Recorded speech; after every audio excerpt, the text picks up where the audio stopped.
Morning! Ito sa bossing dito sa Mount Balagbag.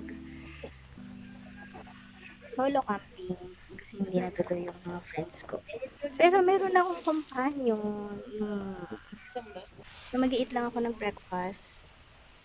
Tapos ayun yung mga kasama ko. So, breakfast muna ako. Then, papakita ko sa inyo yung buong bossing resort. Then, yung mga katabi niyang resort hanggat kaya pa ng budget ko kung hindi or try kong makiusap para i-tour ko kayo sa bawat resort. Let's see. See you later. Bye!